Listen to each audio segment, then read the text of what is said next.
bloquer ça là et... salut. Putain, ça fait longtemps que c'est pas retrouvé comme ça, non? Ça date de quand la dernière fois que j'ai fait une facecam là? 4 ans. Ah quand même. Il y avait un sujet que je voulais aborder vu que ça fait un petit bout de temps qu'on parle de Disney sur la chaîne maintenant, et comme je vois qu'on est de plus en plus nombreux sur la chaîne, je me suis dit bah autant tenter un nouveau format. D'ailleurs je vous remercie énormément, ça me fait vraiment plaisir de pouvoir vous partager toutes ces vidéos sur Disney, que ce soit les courts-métrages, les blind tests ou encore les vidéos cinéma. Ça me fait vraiment plaisir de pouvoir vous partager des choses sur le cinéma ou sur Disney en général. Donc voilà, bah merci d'être là, et puis si t'es nouveau, bah vas-y mais installe-toi putain, mets-toi à l'aise. Bref, vous l'avez vu avec le titre, on a une question à répondre. Alors, c'est qui le méchant de Disney qui a le plus morflé?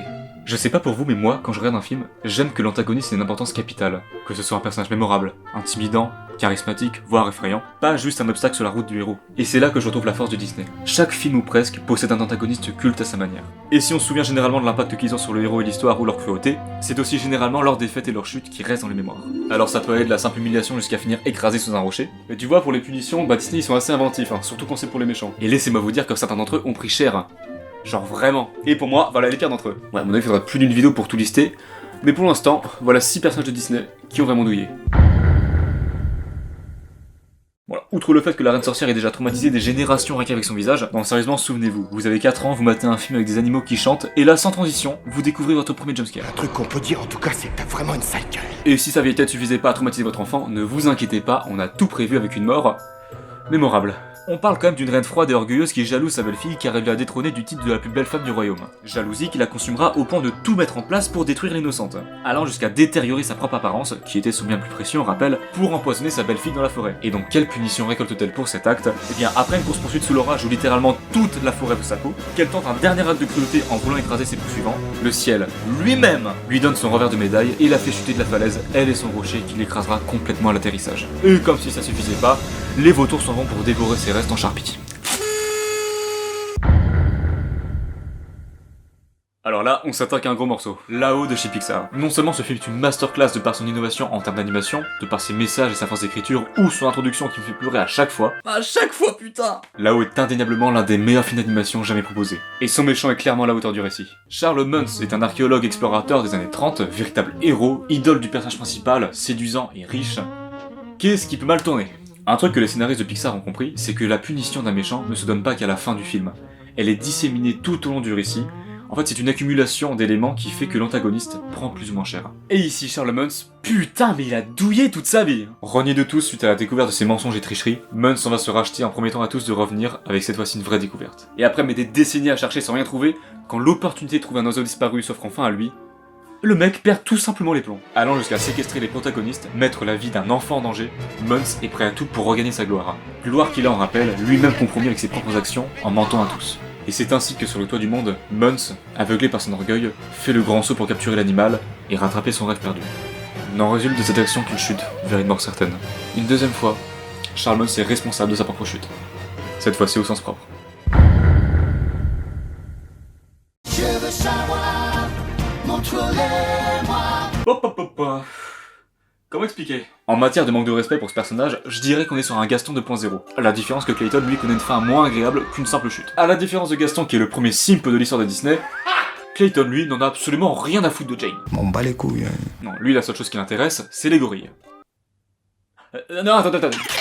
Clayton est présenté comme un personnage brutal, sans sensibilité, ne ressentant aucune compassion pour le monde animal ou les recherches de Jane et son père. Il n'hésite d'ailleurs pas à lever son fusil à la moindre occasion, et ne respecte en rien la faune et la flore, son seul objectif étant de capturer les gorilles pour les revendre. Donc déjà rien qu'avec ça on est sur une belle raclure humaine, mais c'est la suite qui va être intéressante. Après un combat acharné contre Tarzan, Clayton est désarmé et Tarzan retourne sa propre arme contre lui. Qu'est-ce que tu attends, tue-moi? Sois un homme.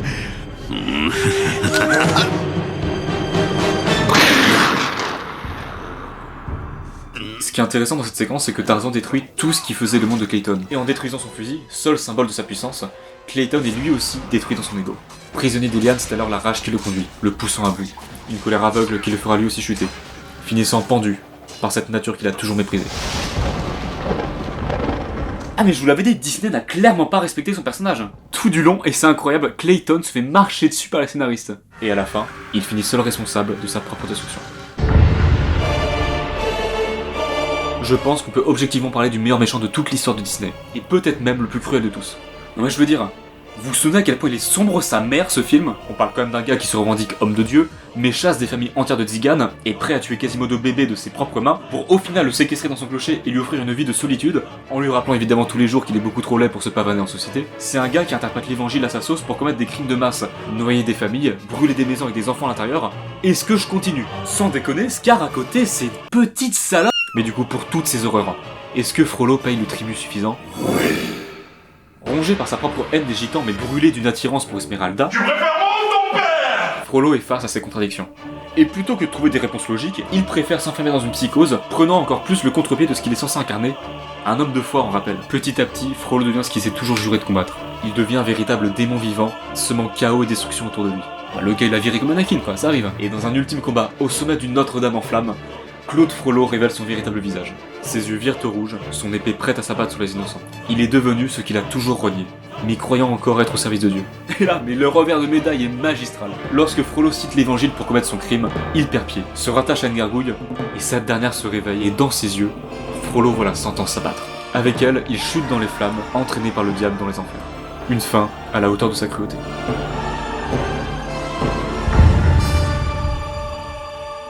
Et bah c'était joyeux cette partie sur Frollo, dis donc. On va retourner sur du classique, hein. Réponse est un film qui s'apparente à un retour aux sources pour Disney. Avec La Princesse et la Grenouille sorti la même année, ça faisait quand même 20 ans qu'on n'avait pas eu de film de princesse basé sur un conte. Oui, si on met de côté les suites et les directs ou vidéos. Mère Gothel est ici l'antagoniste principal, et sous certains aspects, je trouve qu'elle ressemble pas mal à la reine de Blanche-Neige. On est donc à nouveau sur un personnage aveuglé par sa jeunesse et sa beauté, au point de s'approprier pour elle seule les pouvoirs d'une fleur magique lui conférant santé éternelle. Déjà, ça donne un aperçu de la cupidité de la meuf. Oh oui, tu es beau, même dans les pays pauvres. Et quand son bien le plus précieux lui est retiré pour sauver la vie d'un enfant, elle ne trouve rien de mieux, mais que de kidnapper l'enfant pour garder ses pouvoirs. Ah, vraiment, elle en veut, hein. C'est ainsi qu'elle séquestre Réponse toute sa vie dans une tour, l'empêchant de voir le monde extérieur, et lui formatant le cerveau au passage. Mais ne serait-ce pas par hasard une allégorie de la caverne de Platon par hasard?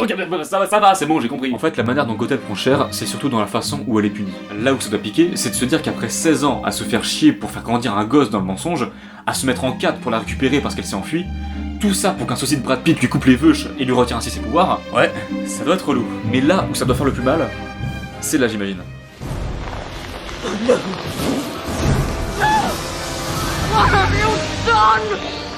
Imaginez-vous un instant, après avoir tout fait, pour conserver votre jeunesse par peur de mourir, vous finissiez par vous voir vieillir en quelques secondes. Quel effet ça vous ferait de subir 60 ans de vieillissement, le tout avant de tomber du haut d'une tour, et de disparaître avant de même toucher le sol, ne laissant qu'un vide derrière vous. Eh bah putain, c'est super jeu chez Disney. On peut mettre un Pixar là pour aller mieux un petit peu?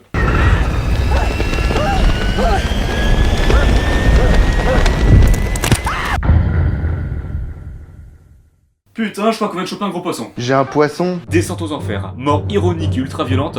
Je crois que ça fait longtemps que j'ai pas vu des scénaristes s'acharner autant sur un personnage. Va te faire enculer, fils de pute! Va te faire enculer! Donc on rappelle, Buddy, le méchant de l'histoire, n'est qu'un enfant au début du film. Un fan absolu de Monsieur Indestructible qui rêve de combattre le crime avec lui.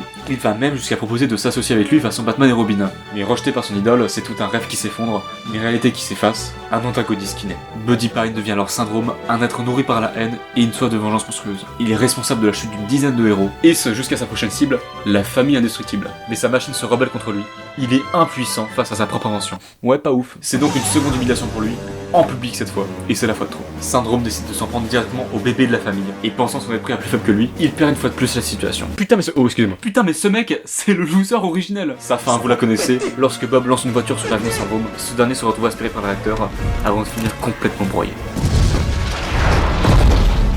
Bon, on s'est bien amusé, non? Ça fait du bien un petit peu de légèreté comme ça. Quand on vous dira que Disney c'est que pour les enfants, bah vous leur montrerez cette vidéo. Évidemment, j'ai pas pu parler de tous les méchants de l'univers Disney parce qu'il y en a beaucoup que je réserve pour une prochaine vidéo. Et croyez-le, j'en connais qui ont encore plus pris cher. Hein. Dans tous les cas, j'ai plein d'autres sujets à aborder avec vous, que ce soit du Disney ou du cinéma en général. On se retrouve bientôt pour la suite, et d'ici là, portez-vous bien.